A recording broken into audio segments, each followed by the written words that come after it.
Good morning, good afternoon, and good evening, everyone. Welcome to UN 2.0 Week 2025. Fantastic. Thank you for the reactions. Keep them coming. We really want this to be a really joint, live, conversation. So your active participation is deeply appreciated. My name is Tanya Oconee, and it is my pleasure to host you for this high-level session on innovation. This is the opening session of UN 2.0 Week. And we are excited to kick off what's set to be a fantastic week. So I hope that this is not the only session that you have signed up for. It's wonderful to see so many of you here. Thousands of colleagues and partners are joining us live on Zoom and streamed via LinkedIn. So thank you for taking the time to be part of this incredibly important and innovative conversation.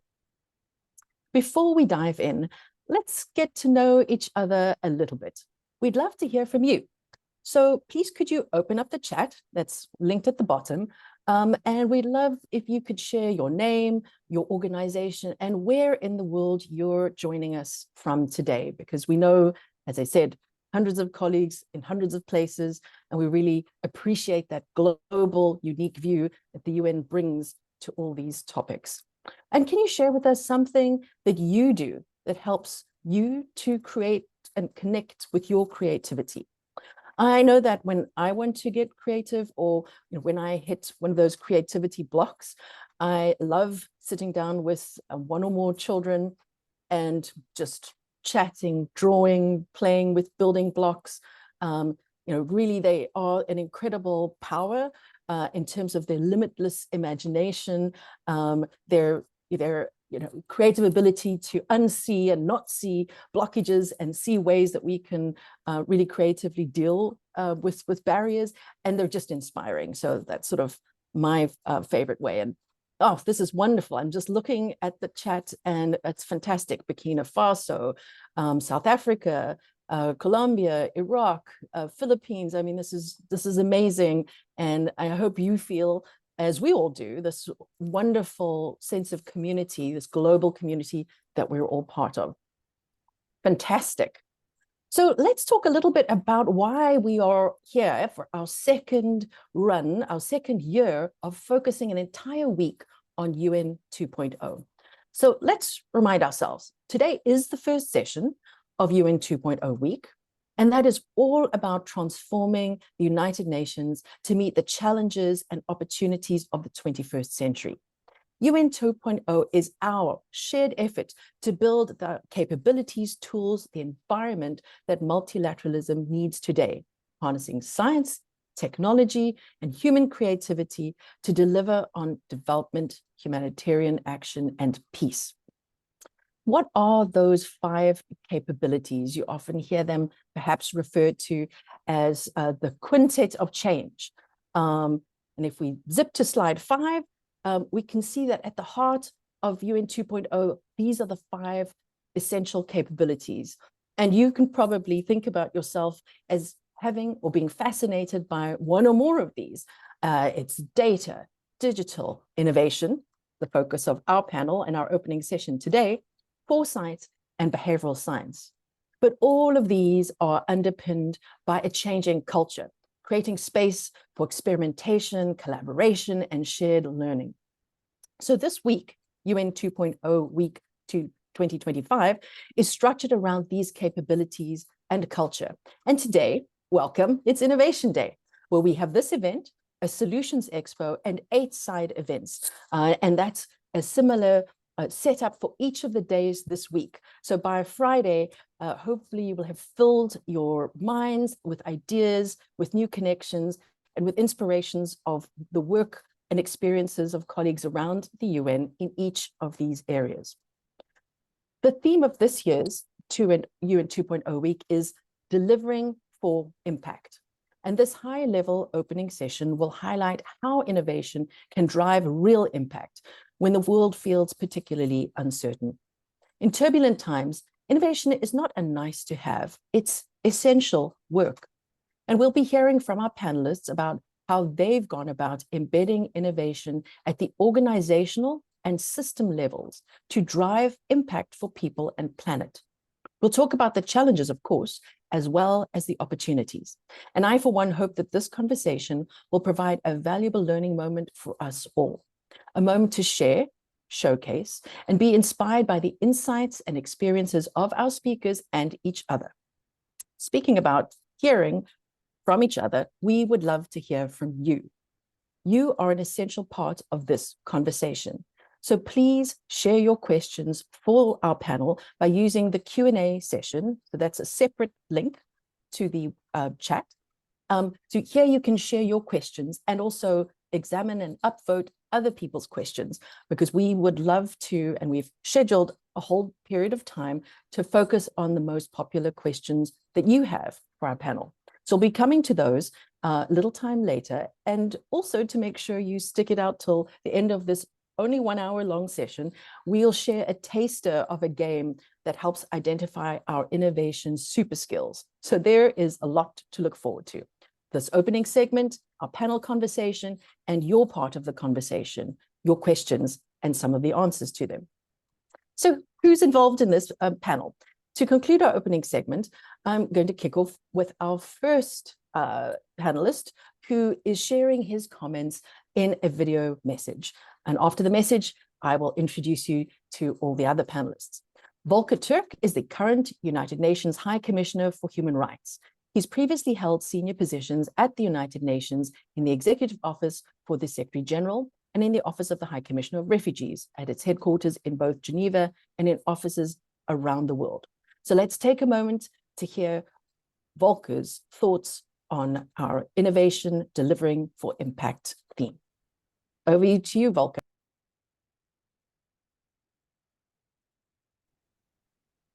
UN 2.0 can unlock fresh ideas and tools to strengthen human rights as a propulsive force to meet today's global challenges. As our world becomes more complex, we need new ways of thinking and working. And we really need to think outside the box. We need to make the most of new technologies to promote and protect human rights. And by bringing human rights to the heart of innovation, my office is harnessing technology to analyze, understand, and take action. For example, we are using data and technology to increase the impact of our work in crisis. And we are innovating for efficiency by using AI to analyze the mandates issued by the Human Rights Council and guide implementation. At the global level, my office is supporting several initiatives to put science, technology, and innovation at the heart of the human rights ecosystem and to ensure that developments in technology safeguard human rights. Looking forward, UN human rights will continue to build partnerships centered on innovation. Together, we must put ingenuity in the service of humanity. Innovation needs human rights, and human rights need innovation. I thank all of you for bringing your ideas and skills to this task. And I hope to see you at our side events on behavioral science, data, digital, and foresight throughout this important UN 2.0 week. Super. So thank you, Volker, for those examples. I think the takeaway for me is that lovely quote, together we must put ingenuity in the service of humanity. I think it's a lovely sort of thought to keep through this session today. So I'm delighted to introduce our other panelists as well as to properly introduce myself. But first, we have Rania Dagash Kamara, who is WFP's Assistant Executive Director for Partnerships and Innovation. In this role, she leads the organization's engagement and resource mobilization activities with global partners, international financing institutions, and program countries. She also oversees WFP's expanding work in innovation. Rania brings close to 25 years of experience in the coordination of humanitarian emergencies and peace operations, spanning Africa, Asia, the Middle East, and UN headquarters. And I want to take a moment to give a special shout out to the WFP team who have provided the Zoom infrastructure for the entire UN 2.0 week. Thank you. Now I'm delighted to introduce DNA Keita, who serves as the United Nations Assistant Secretary General and Deputy Executive Director Program at the United Nations Population Fund, UNFPA.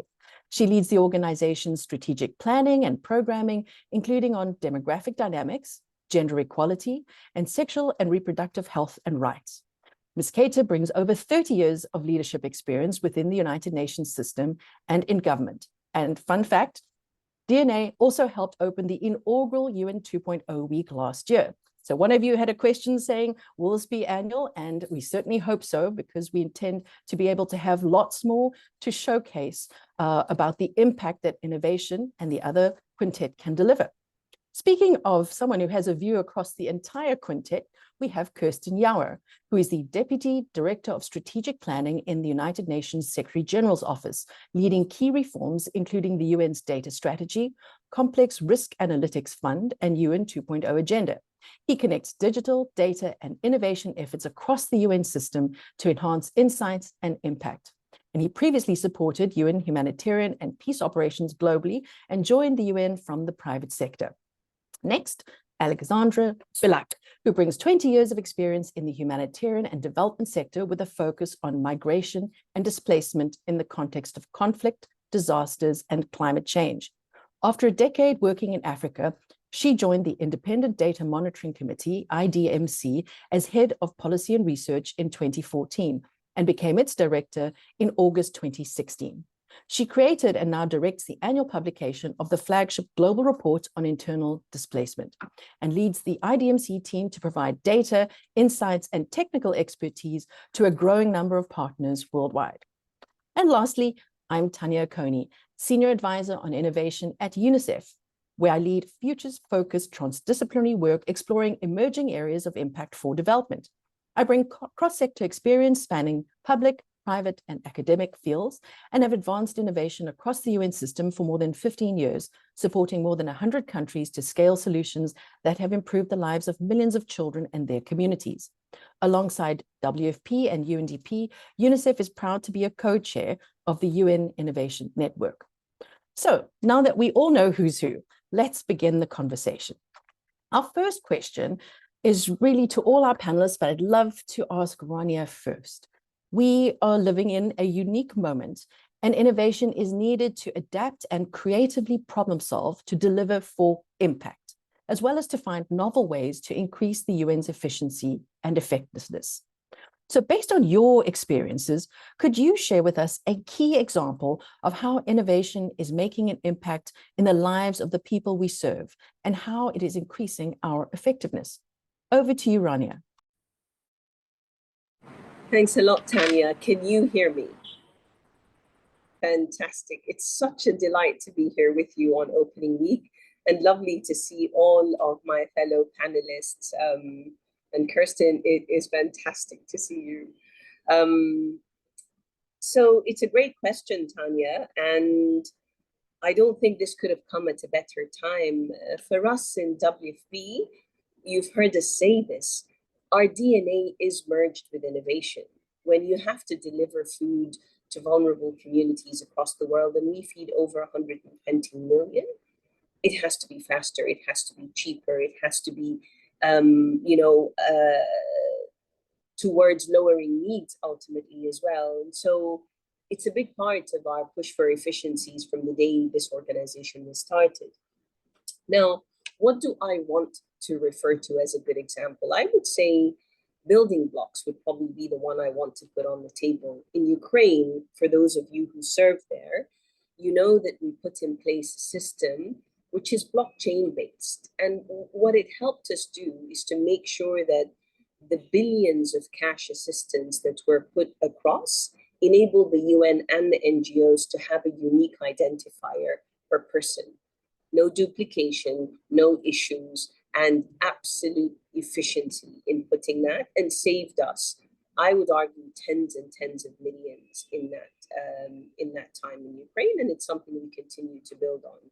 So here's to digital innovation, here's to new business models, and here's to new partnerships that make us do all of that.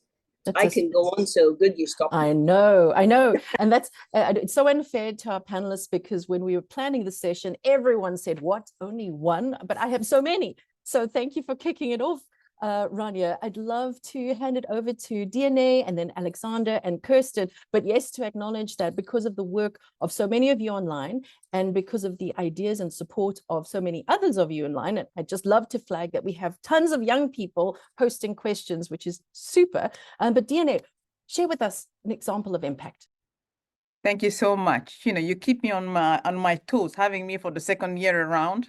So I'm so proud to be here. Look, just like Rania said, we do so many things. Let's make first example with WFP, for instance. We use as well blockchain technology to ensure transparent and efficient delivery of reproductive health commodities and dignity kit. But we do so much more, from drone deliveries of life-saving maternal health medicine in Botswana to AI-powered ultrasound in Honduras. Or innovation help us reach those furthest behind very truly, because it's cost effective. Now, there is one I love very, very much. So let me try if I can show it to you. You see me, right? So the virtual reality headset for me is just amazing. We use it to train for midwifery training everywhere. So they can function offline, allowing midwife in very remote setting in Afghanistan, everywhere, to safely simulate scenario to strengthen skills to support labor and baby delivery, including complications that threaten the lives of mother and baby. What I'm talking about, I tried it in my office, with my colleagues last Thursday to make sure that I know what I was talking about. So innovation make a difference in the work we do every single day. It's just amazing. I'll stop there because I can go on and on as well. Thank you. Thank you. Alexandra. Thanks, Tanya, and it's great to be with all of you today. So thanks a lot for inviting IDMC to take part in this conversation. So at IDMC, we innovate a lot because one of the core components of our mandate is to provide essential global data and evidence on internal displacement. So we collect and we analyze data coming from thousands and thousands of different sources in over 200 countries and territories. It's very resource intensive, so we've had no other choice but to innovate to make that work more effective and more efficient. So one clear example that I would like to share of how we use innovation is through the near real-time data that we produce as alerts as frequently as every 2 hours. So internal displacement updates that are now shared with all our partners around the globe as frequently as every 2 hours. This means that humanitarian actors have access to timely, to human-validated information to guide their decision-making. And a very powerful illustration of this, I think, is how our data is used right now by OCHA's HDX signals, which is a system that, as you know, detects sudden changes in key indicators, including displacement events, and automatically alerts decision makers. And we've seen that just recently, our alerts have helped to unlock $46 million in SURF emergency funding across 7 countries, which has enabled us to reach approximately 2 million people thanks to this near real-time data. And a second example that I like is also how... I'm going to cut you off. Oh, it said 1 or 2, so I was hoping I'm going to be a brutal moderator. But we are going to come back to you, though. So you're definitely going to have more than one bite at this apple. But just to keep things fair, one of the kind of our key institutional values, I'm going to turn to Kirsten. And Kirsten, you have really a unique perspective, as we shared in our intro, because you really sort of see the span across the UN in multiples of these spaces. So I can't wait to hear what your example is going to be. Well, Rania and Diane and Alexandra mentioned already, ultimately, in this world today, hundreds of millions of people depend on the work that the UN does. That is what really drives us. So one small example where we've used the opportunities of our office is to bring everyone together and rethink how we finance the data that helps us save lives, helps us reach people earlier, faster, and in a more targeted way. We call that the Complex Risk Analytics Fund, craft.io. Alexandra's work benefits from it, Rania's work, WFP benefits from it. And there we pool financing rather than finance in silos. We bring the financing together. And that means in a situation like this, we can actually do more with less and target our assistance better. And that is what always drives us, the hundreds of millions of people out there whose lives depend on the work that we do all together with everyone who's online. And every little bit counts. Thank you, Kirsten. And I love how you naturally bridged and showed that connection, because I think the key thing is we are one system, one family, and the kind of coherence, the cohesion, the interconnection, that hopefully, folks, if you have not signed up yet for the community of practice, you will really see those things becoming live. But, these quintet of change plus culture, they're not silos. And I'd love to turn to that about how we embed things in a systemic way. I think you've all started fantastic concrete examples of the impact that innovation can make. And I think our audience can sense that there is so much more we could do an hour on each of your organizations. But during turbulent times like now, particularly where there's significant economic impacts, organizations, whether they're companies or multilateral institutions like the United Nations, all face a strategic question. Is innovation a necessary fuel for the organizational transformation to a more effective, efficient, and impactful future? Or is it just a nice to have that was suited for less volatile times? I would love to hear first from you, DNA, and then Rania and Alexandra, giving you another go at this as well. How do you see innovation? Is it essential? How have you embedded it perhaps in the DNA or the routine work habits, culture of your organization? Do you have any tips on what has worked? Over to you, DNA. Thank you so much, Tanya. We learn from the best. When we started, when the Secretary General had put the strategy out, we went to UNICEF, we went to WFP, we went to UNDP just to learn from the best. And today we are really topping up there because innovation is mission critical to us now, and it's part of one of the key accelerators in our strategic plan. It's simply as that, because we have no choice than moving forward. We have less resources, even though our resources are increasing. So we need to reach more people out there. How do we do that? Just like Kirsten said so nicely, more than ever, they need the UN. So using our platform to make sure that we get that free innovation, and using our sister agency, Power, in their own field to make sure that UNFPA can reach our constituency, for me, is critical. So we have focal point everywhere. And as Kirsten said, Rania, we're going to work with the agency to make it happen as a global agency, delivering as one. Thank you. Super. So next, Rania. Thanks a lot, Tanya. And I couldn't agree more, Diani. I mean, this presence in itself and how we have been operating together through the innovation network, through the leadership in EOSG has been phenomenal. And I think we've helped to learn a lot more. And what I like, Tanya, is that you're also making it more practical as a network, right? Let's get to the examples and the stories of how this can work to build on each other. A few thoughts on how we do integrate it, however. For us, we have an executive director who is absolutely obsessed with innovation and partnerships, and the two go together. So she's made it a priority for the organization, full stop. It is just that simple. And so we all in the leadership team follow a very clear path. We all in the staff cohort and our teams on ground in every country office follow the same. We have infrastructure, for me, would also be the second point that's critical. We've had an accelerator, an innovation accelerator in Munich since 2015, and that's important. But an accelerator without champions across our country offices doesn't mean very much. So we have 500 champions and hubs at regional and country office levels that support that. Because ultimately, there's a lot of innovation, but we need to scale it to the right level. And I think the scale is the big challenge here for everyone, even the private sector for that matter. And so finally, I would say my third and critical point, Tanya, is we have to be ready for what is coming, whether it is in AI, whether it is in all the emerging technology, we have to be in a mindset that's open to that. So if we're not, then it's really pointless, and go with the willing. I think it's very important you don't have to make everyone party to this. The willing will proof of pudding, and will take this forward for the unwilling to join forces. So go with the willing. I love that, Rania. So practical. And of course, it's someone who focuses on emerging technologies. And we had a lovely question here, which was from a young person saying, what about things that are not technology, i.e. not just digital?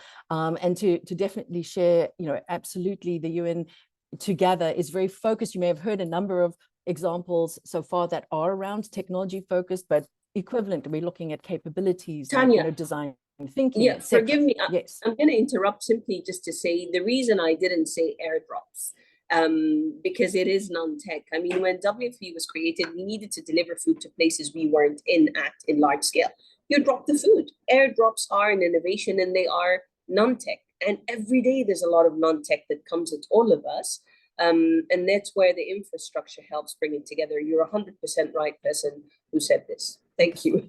Super, super. Alexandra, any thoughts on how to systematize innovation? A key sort of tip that you've seen that really works from your experiences? Yeah, I mean, I just wanted to sort of echo what's already been said, because for us, innovation, as you said, isn't just about technology. It's just about a way of working. So yes, there's a data aspect to our work because that's what we do. So it's about providing the right data at the right time in the right format to the right actors. But it's also important to make that data as inclusive and as context specific as possible, because we don't see innovation as something that should happen to people, but with them. So that means that we need to work closely with local actors, that we need to ensure that the systems that we're building are human-centered. And one point that I wanted to make is that it's really also about communities of practice. And I think this type of discussion is one example of it, a safe space to share not just our successes, but also our failures, because it's about intellectual honesty about what works and what doesn't. And sharing failures is what really truly drives a culture of learning and of sustainable innovation.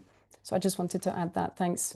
That's super. And I think you're getting lots of reaction from everyone, because, I mean, absolutely, it's brave, but it's essential to share what doesn't work so we can avoid, duplicating, replicating. That's failure is something we do not want to scale. And success and insights and learning is something that we absolutely do want to. I want to take a moment to ask the audience, before we go to our next question, could you give us a thumbs up if there is something that you have heard that is new, interesting, that has sort of been really valuable so far? All right, excellent. Terrific. So I love this. This is a wonderful wave, sort of a virtual Mexican wave of thumbs up. Fantastic. We'll aim for the second part of our questions to be just as valuable. And we're going to turn to one around zooming out across interagency spaces. One recurring theme has been really the stronger infrastructure to support collaboration. And I'd say that collaboration and innovation are completely intertwined. We really can't separate them. So while you do have individual projects and innovations that are happening in different distinct places, sometimes what is missing, and I think Ron, you spoke about that, and DNA as well, scaling up, learning, and Alexandra sharing what doesn't work. It's that connective tissue, the systems, communities, the incentives that help good ideas spread and scale, and also help other more difficult experiences spread and share as well. So communities of practice, including those focused on UN 2.0, have a critical role to play in this enabling environment. And a quick advert to say that each one of these 5 areas has a dedicated community of practice that all of you in the audience can join if you haven't already. But our specific question, and I'll turn to Kirsten and Alexandra, around your experience providing a valuable perspective on these issues. What types of incentives and innovation architecture at a systems level can help us foster the sorts of behaviors, the collaboration, the sharing that we really need to continue to embed innovation across the system? Over to you, Kirsten, please. Well, thank you. So this is essentially about how do we set up innovation so that it can spread everywhere. Now, even in a time like this, I'd say the first thing you need to think about as a manager is how do you budget for a little bit of experimentation? It's all about enabling small experiments. Doesn't have to be large. So when you're a manager, look at where can you budget? Many of us do have a contingency fund. It can be 1%, it can be 5%, but in a time like this, I'd suggest even $20 a month can help you generate a whole lot of new ideas. So that budgeting is something that we do push for in the UN 2.0 action plan, which every manager here in the UN has signed up for.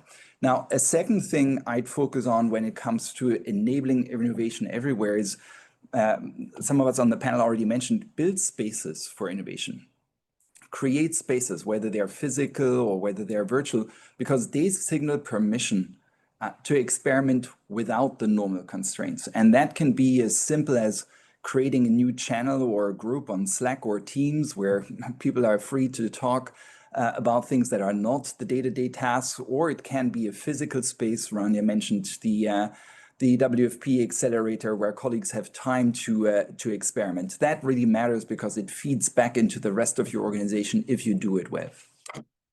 And then the third thing I'd mention is a culture of storytelling. You need to use stories to shift culture. You want open dialogue, not just instructions from the top. So create a culture, and Alexandra spoke to this, where we can talk about failure, where we can talk about successes.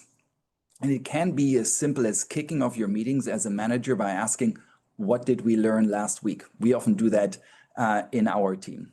Now, final thing I want to mention, because we're going to do this week, is to reward innovation. We're going to start a UN 2.0 award, and we will invite teams from across the UN family to submit their work and then celebrate with us at GA, together with the SG and the Deputy Secretary General, the things that really make innovation thrive in the UN family.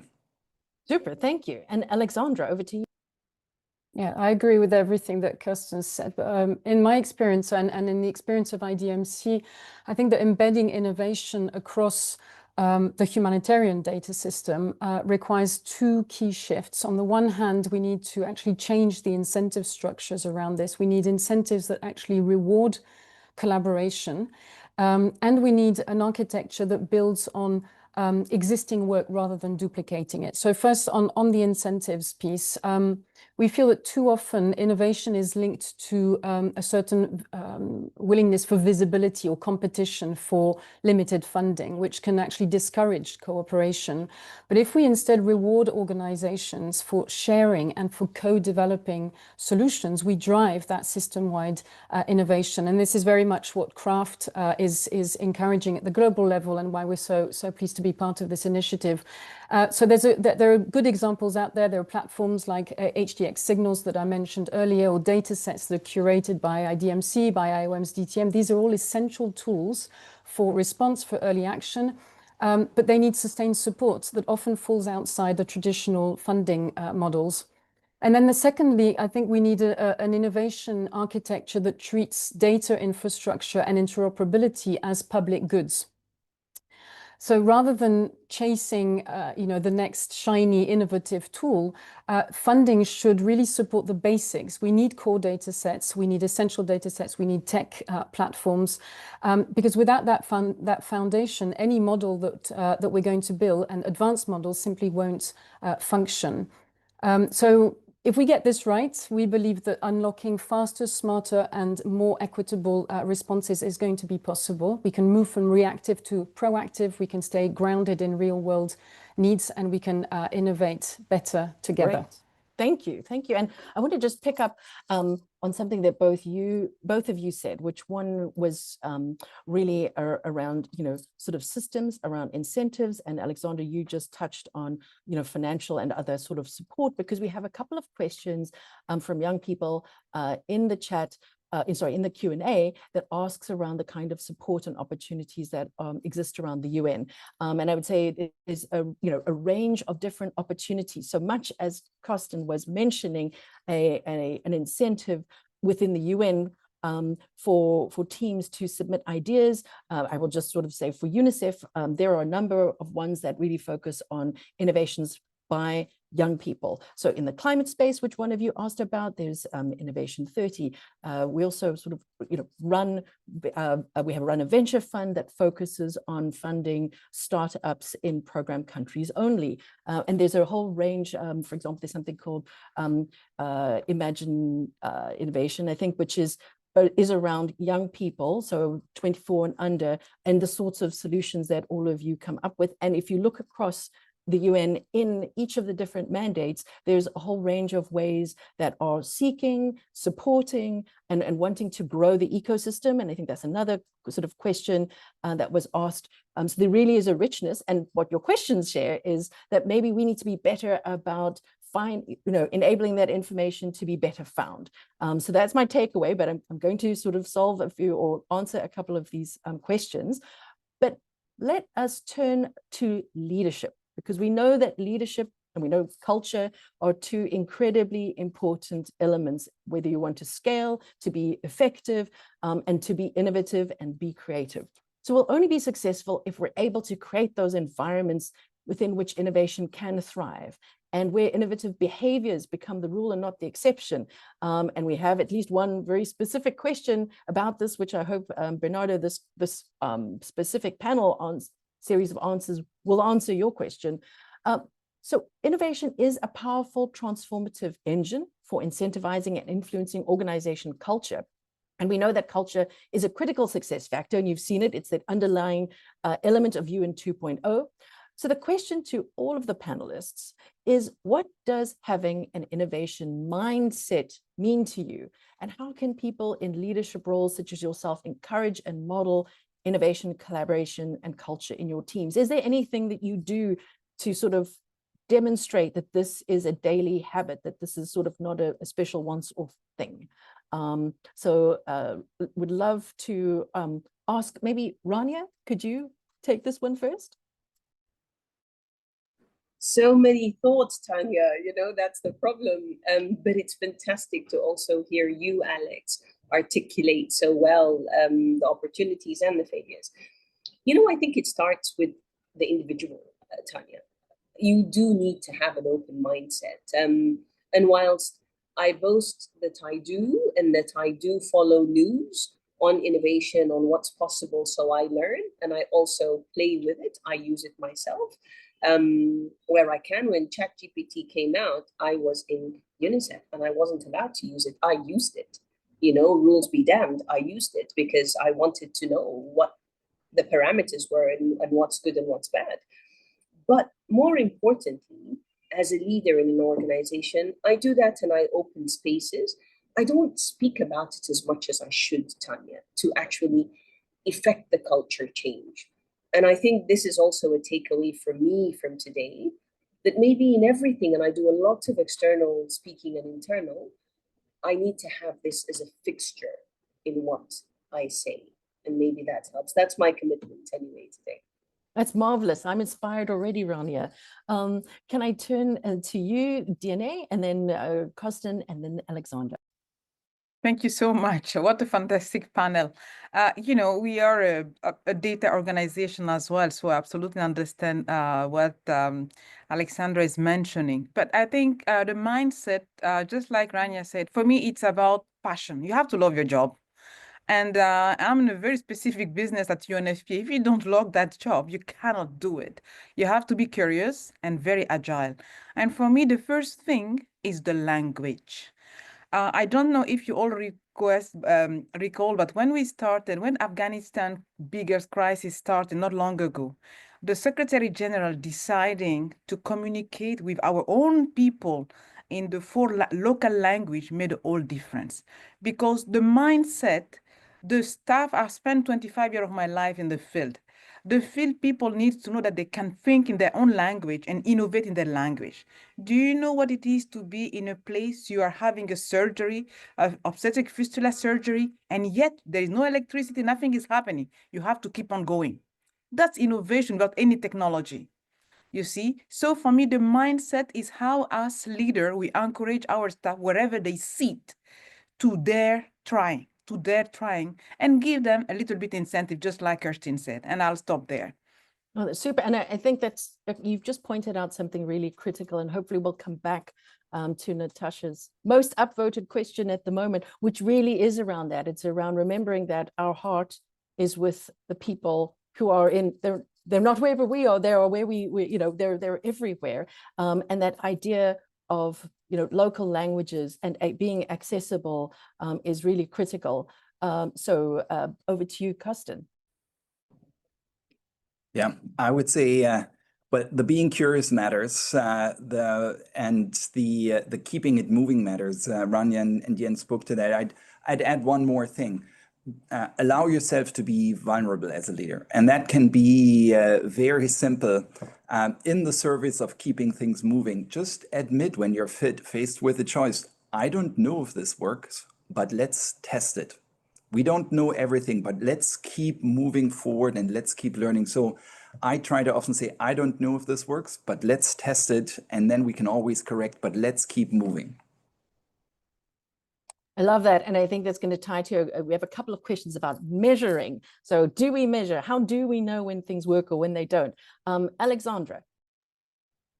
I'm just going to build on something that someone wrote in the chat and deviate a bit from what I was going to say. Someone wrote, necessity is the mother of all invention. And I love that, because I think it's really about making the most of any situation. And it means thinking creatively, thinking outside the box, including right now where we're all facing, you know, budget cuts, a very tough funding and political environment. And I think I want to bring the image of the lotus. You know, the lotus can only flower when it's got its roots in the mud. So it's about transforming the mud into something beautiful. And I think that is something that I try to model within my team. We do try to challenge assumptions, to not shy away from difficulties, not shy away from failures, break down the silos, and keep innovating with or without good technology.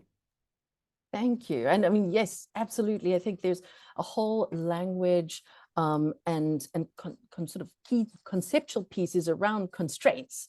And there is just a different set of constraints, and they do change all the time. And as Rania and DNA, as you both said at the top of this, being aware, being open to what's changing, what's coming next, and what that presents to us. So I want to switch and give it over now to the more than 50 questions. So, you know, 52 questions. We will not be able to answer them all. However, we're going to start and endeavor to answer a number of them. The first one, and I will also take advantage of grouping some of these questions, but the first one is from Natasha Shashkitkant, who asks, really, how can we empower local actors, including civil society, independent consultants, to be co-creators of innovation within the UN-led development programs? And let me ask whichever one of you would love to jump into that question around localization, around local, you know, engagement in the work that we do, or share an example. Please open your mic and go for it. On the panel, sorry, I should say, not our audience members. But if that one isn't jumping up for anyone, I will jump into that and sort of say that from some, DNA, great. Yes, very, very quickly. You know, we work, you know, at the last mile with women and youth-led enterprise. And what we have, just I think Kirsten mentioned it, is we have what we call equalizer accelerator funds, you know, that we allow, you know, those young people and women to use it to make sure that we can expand their little innovation, to make sure that, you know, it responds to what is needed in that very specific communities. And in places like Rwanda, for instance, we work under the UNRC with all the team, the UN team, to make sure that our financial help can really lead to more innovative activities together as a one UN team. I would give those two examples. That's super, thank you. And I mean, I would just jump in and sort of two things immediately spring to mind. UNDP, who's not on this panel, but is speaking on the data panel, has had for years a really extensive local focused process around really understanding, getting signals, and being inspired by and engaged with local ecosystems. So that's probably one of the strongest examples across the UN. And of course, we all then benefit and learn from that. And a separate example from sort of part of the work that I lead, looking at additive manufacturing or 3D, 4D printing, the innovation in that space is the localization. It's the small, medium, and micro enterprises. It's not the giant application in huge factories. It's really what does the local ecosystem, local actors, local entrepreneurs do when you kind of completely turn a supply chain and productive capacity on its head. Kirsten, I think you have something that you'd love to share with us.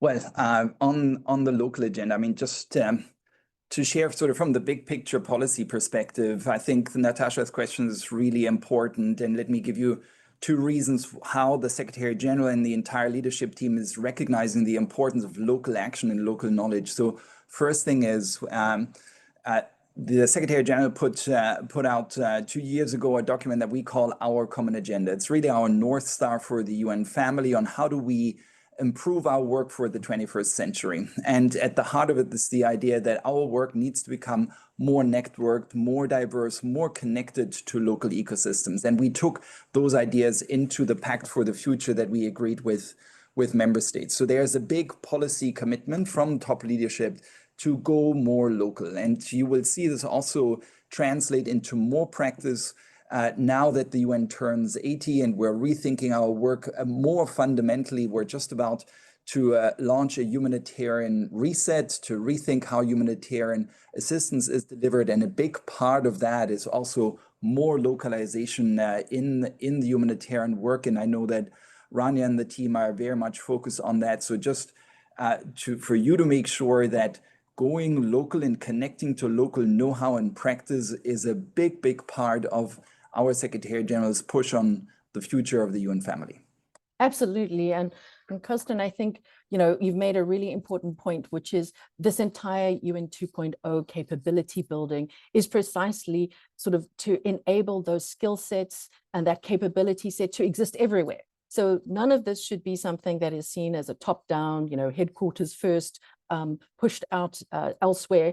I think we all share as a system a deep appreciation for the contextualization, for the differentiation that happens. You can look at two different communities in the same city, and they will have very different challenges, different constraints, and amazingly different solutions. I think there is this is around enabling that to thrive everywhere. So we have a number of young people, including Shri and Alicia, who have asked a number of questions, which have all been upvoted, and they have a common theme. It's around leadership. It's around, are there any traps? Is there a danger of going too fast? And this is innovation traps when you're innovating. The questions are around, what should youth leaders think or know about, and how can all of you as leaders advise? And I would love to throw out the idea that I don't think that there is a trap that is age specific. I think that, probably those traps are the traps and the kind of tips, could apply at any point. So if I can ask, our leadership online here on the panel, is there anything you would advise to a particular, a young person, someone in a country context when they are trying to innovate, whether it would be their school or their community or their environment? What advice could you offer? Maybe I can share a couple of thoughts, also connecting to the previous question on localization. How could I say? The way we use innovation in technology is to access more sources of information so that our analysis isn't biased towards one culture, one mindset. So we, for a long time, we only had access to information in English, in French, in maybe Spanish and Arabic. Now we're using natural language processing to be able to access so many more sources of data, of information coming from very local sources. So that's a very practical example.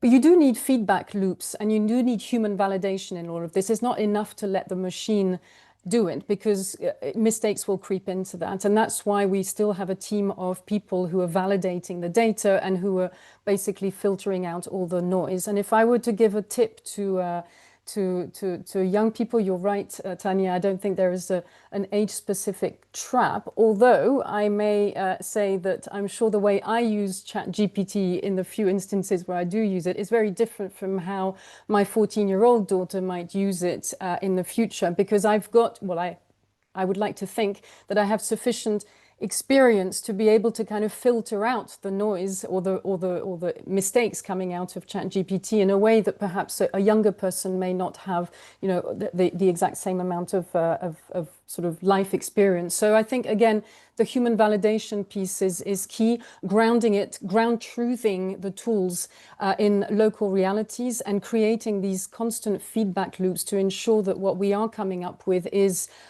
relevant and is actually responding to the needs of the people that we're meant to serve.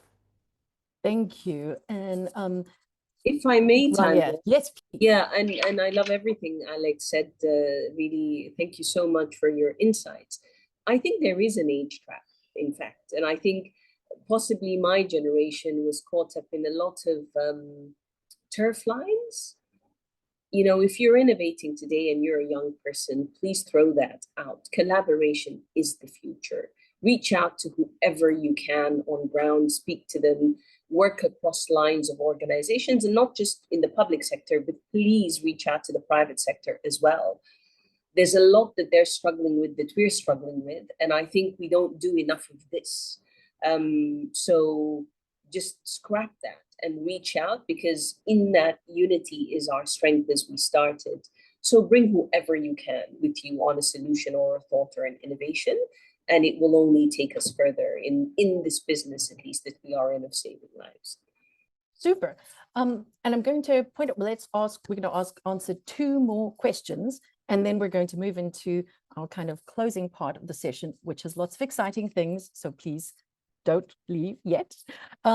One question is around measurement. So how do we know that innovations are working? You know, are we measuring things? And you know, how do we do that? And certainly from a UNICEF perspective, I can share we absolutely are, and we share that learning in those models across the whole UN family for, you know, obviously feedback, co-design, and adoption and adaptation. So either answer to that question or an answer to the question around creativity. So 2 very different aspects: measurement, but creativity. On the creativity side, you know, creativity and culture are both drivers in this sort of space and in what UN 2.0 is trying to do. So how do we work with and embrace and co-create with designers and artists and others? So opening up whichever question of those 2 that you would like to answer, let us sort of go around so that each of you have a chance. Kirsten, please. Well, I love the question on how do we connect ourselves to the knowledge out there. I think this is absolutely critical for us in the UN. It's our driving question. How do we connect ourselves better, both on the say the science side, but also on the design and arts and culture side. So 2 little examples. In our team, art and science matter, and one of the first things that we've done is to open up positions so that designers can work with us on a day-to-day basis. Having beautiful products that engage audience that people can connect to absolutely matters, and we have standing agreements with design schools out there, and we've got wonderful young people working with us. And then on the science front, we just started another program that will benefit the entire UN family. We started an incubator program with one of the world's top 10 universities, the ETH Zurich. It's one of Europe's leaders in the computer science space. And together with them, we're going to open up spaces where young people in universities, in that university, can collaborate with us, not just for weeks, but really for months on tough problem sets that expose them to the real world challenges that teams in UNFPA, IOM, and WFP and the entire UN family face every day. Super, thank you. Rania, did you want to go next? And maybe DNA and Alexandra? Well, Kirsten said it all, but I think we have, of course, labs. We had 3 big workshops last year. on global technology, on youth, and on demography around the world, in Bangladesh, in Benin, and here in New York for technology. And AI was used, of course, but it was mainly to give the floor not only to young people, but also to recipient country. So for them to let us know why we do things, but how we can do it differently as well. And so I think this kind of lab are very important. If you take only demography today, some part of the world, people are youth. There are so many young people, yet other part, they are aging people. So how we work to innovate with what we have to make sure that we can reach out to everyone and, realize everyone's objective while being a neutral and a moving forward word. So probably that's when you analyze the data, when you work with young people and older people, everything matters. Everything matters. And I don't know if it's Kirsten or Alexandra, that's where when you fail, when you have blockage, you make sure that you stop. Say, I don't know what to do there. And you go to your little neighbor to see what is happening. That's what we did really with the AIDS agency. And thanks to your office, this UN 2.0, because we are doing wonders now around the world and learning every day. Thank you. That's super. And it's lovely to sort of see that vision for UN 2.0 exactly come to life in what you've shared. So last chance, Rania, Alexander, anything you want to add before we move into our wrap up? Thanks a lot. Just maybe to a couple of reflections on the measurement and the creativity part. I think when it comes to measurement, we always say at IDMC, it's you can't measure something that has not been well articulated from the beginning. I think the purpose and the objective of any initiative has to be clear up front, because otherwise we end up measuring all over the place. So that it seems pretty obvious, but it's an important one. And then the second point on just to echo what Kirsten was saying, at IDMC, we've always valued building not just a multicultural team, but a very multidisciplinary team, and sort of working across disciplines and mandates. And we've seen the richness that brings to our work. We work with, of course, people who have a background in statistics, but we also work with geographers, with political scientists, with insurance experts. We also work with ETH Zurich. All of that is so important to looking at a problem from so many different angles. And again, it seems like an obvious thing to say, but one that's worth mentioning. And then finally, I think the feedback loop that I mentioned earlier is key, making sure that we keep getting reactions and feedback to what we do in order to continuously check its relevance, its uptake, and its usability by ultimately the end users. Thanks. Thank you. Rania, 1 And minute. Tanya, yes. Only to say what's amazing in being in a panel like this is when they say it, they speak for all of us. I don't need to repeat any of it. Subscribe to every part of what's been said. And I love the feedback loop, which I actually hadn't thought of, Alex. So thank you for highlighting that so strongly as well. No, super. And I think, part of the feedback and feed forward, actually, richness in the chat, in the many questions. I just want to say, acknowledge there's a number of questions about AI. Please go and attend the data session, because I know that those colleagues are eager to talk to you about exactly those questions you've asked, and we did not want to sort of steal their thunder. And so as we bring this to a close, we did promise you a game, and it is a physical card game. And our vision in the UN Innovation Network is to make this a virtual one as well. And we will be coming back to all of you who've sort of registered for the session to ask for your co-creation, your engagement in this. So this is a game that is around identifying your innovation super skills. And while we don't have time to play the whole thing, here's a taster that we wanted to share with you.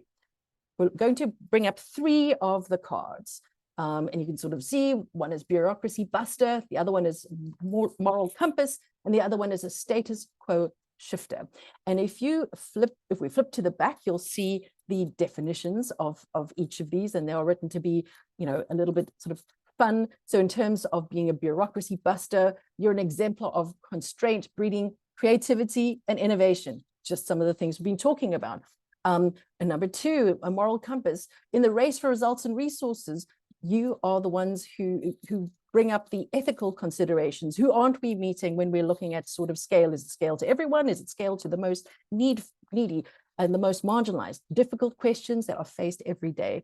And the third one is status quo shifter. So you understand how to achieve change from within. And we were talking about exactly this change that UN 2.0 is trying to deliver. Just 3 of these cards. We'd love you to take the poll, if we can launch that. Which one of these is sort of describes your super skill the most? And maybe of these 3, none of them do, but choose the one that sort of most describes you.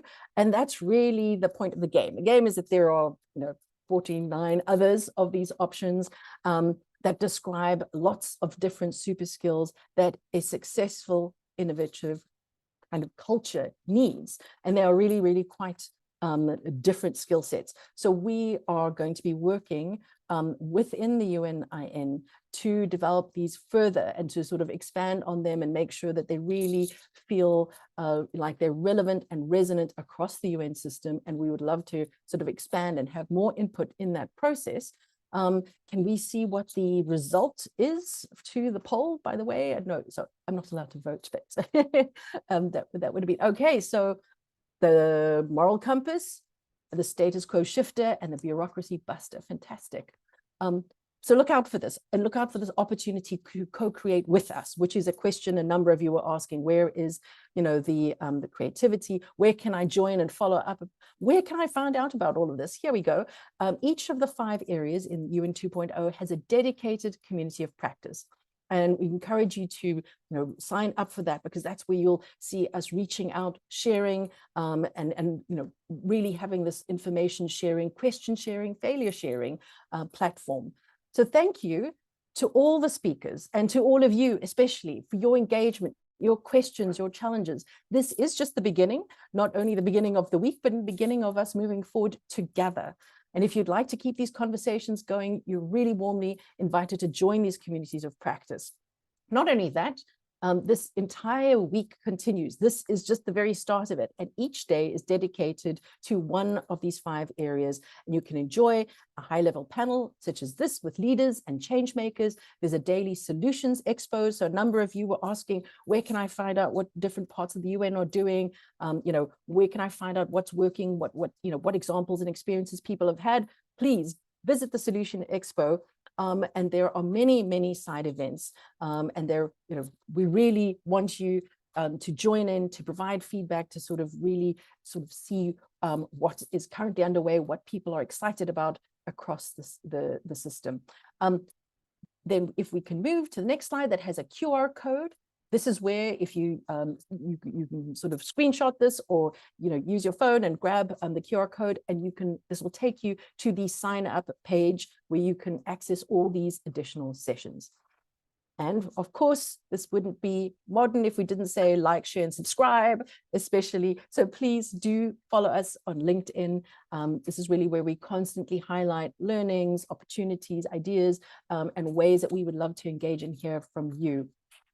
So finally, as you're leaving the call, a huge and hearty thank you to our fantastic panel and to the fantastic set of colleagues behind the scenes who have made this all run smoothly, that you don't see up here, but without whose help and effort this wouldn't have taken place. And finally, thank you to you. So as you're leaving, please take a moment to fill out the short feedback survey that will pop up in Zoom.